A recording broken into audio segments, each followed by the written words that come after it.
To je pravi kraj za nova inovativna podjetja. O inkubatorju pravi Franci Bratkovič iz Razvojnega centra, ki zadnji 2 leti deluje v teh prostorih. V celoti jih je namreč odkupil in je bil pobudnik njegove vzpostavitve. Na začetku, je bila ogromna stavba in tudi zelo veliko praznih pisarn, pa vendar je bilo kar nekaj podjetnikov, ki so v tistem času izrazili interes, da so noter. Bolj pomembne so pa številke danes ali pa mogoče to 10-letno obdobje.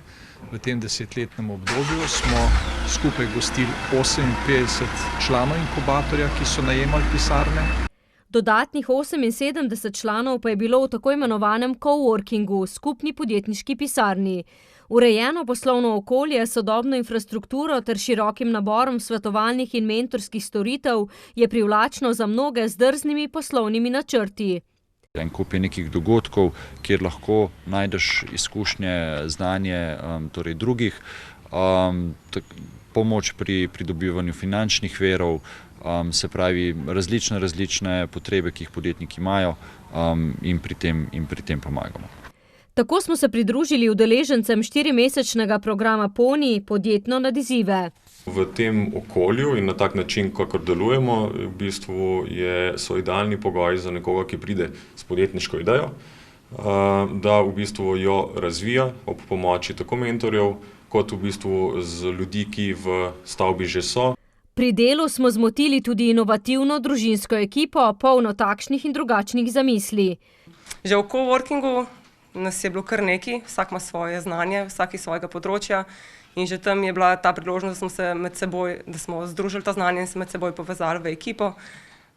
Inkubatorju je kar nekaj podjetij, ki nam tudi nudijo suport, vedno. Potem Razvojni center je tudi vedno na voljo.